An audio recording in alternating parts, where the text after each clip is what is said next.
What I want to do now is just look in this section at where we are now and how it plays out in this five-sense reality. We've come down the levels, now plays out here. Manipulation of five-sense reality. And what I call the coordinates, because once we realize basic coordinates of where they want to take the world and the methods they use to take us there, suddenly what seems to be a bewildered world and what's going on, it just morphs into clarity. The question is, how do they do it? It's a good question, because at first sight, how do a few control the many? Impossible, but it's not, because of the way they've structured society. Just to very quickly recap, they want to lock humanity in the five senses, so we don't perceive beyond it. We're locked in that prison. They have interbreeding bloodlines, computer terminals, I would call them, which play out this interdimensional conspiracy within visible light, what I call the Illuminati bloodlines. And they've set up a structure whereby the bloodlines who answer to the reptilian control system then control the governments, the people in power in all the various institutions. And crucial all the way through is to structure society. I mean, you can symbolize it as a spider's web, or like this as a pyramid. The idea is to hoard advanced knowledge, the kind of stuff we've been hearing about today and more, in the upper levels of this structure, this pyramid within pyramid structure, compartmentalized pyramid, where the few at the top are the only ones that know how it all fits together. And they keep the general population in ignorance of what they know, therefore they have the power, so they can manipulate the perception of the masses by keeping them in ignorance. This is why the education system is not about educating, it's about programming.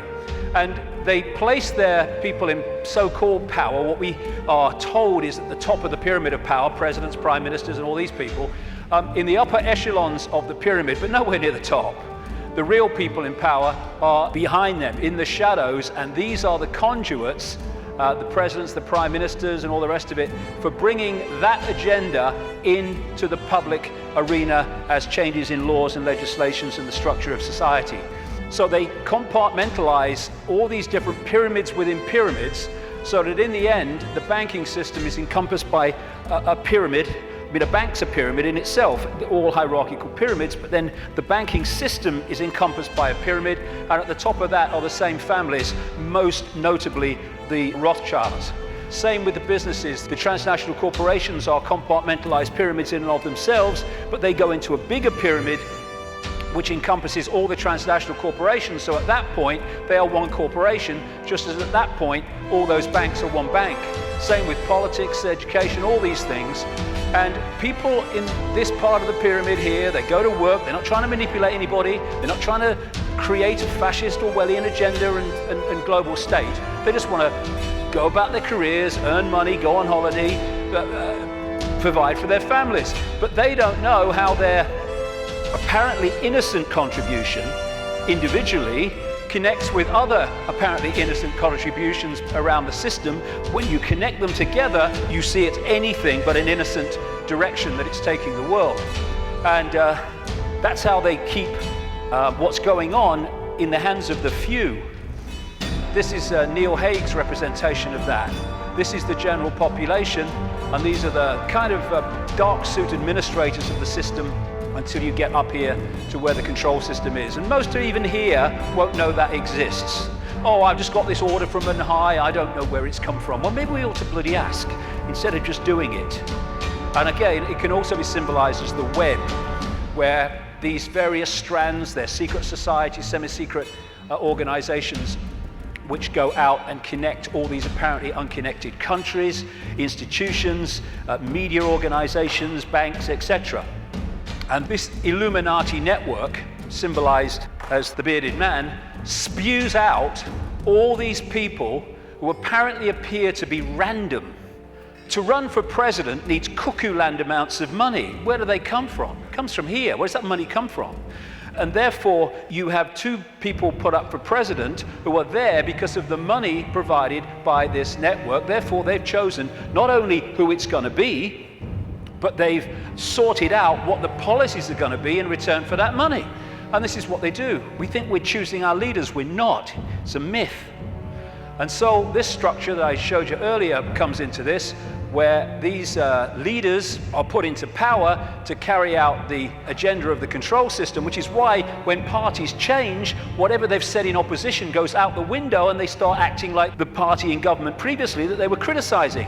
The common denominator is whoever gets in power basically introduces the control system, and whoever's out of power opposes the control system verbally, which means that you have the illusion of choice when whoever's in power unfolds the agenda. So there is no choice. It's a myth. And they control these institutions and play the people off against each other, divide and rule, both within countries and between countries, keeping everything in a constant state of confusion and conflict. And that's the key. Manipulating confusion and conflict is child's play.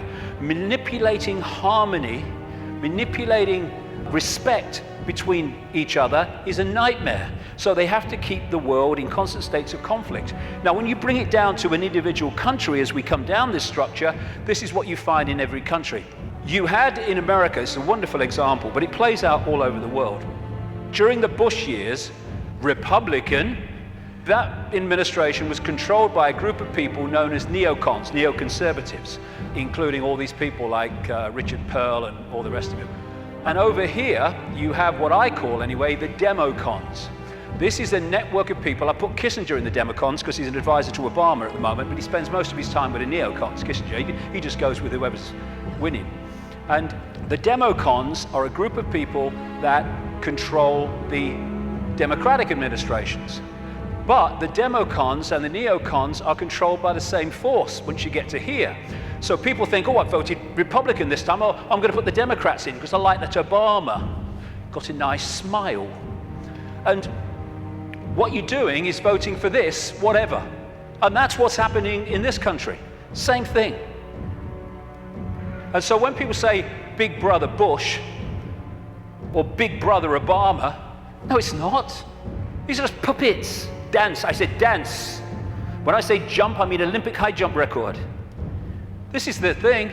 You take one mask off, you put another mask on. And because it's a different mask, we think it's a different administration, we think controlled by different forces. No, no.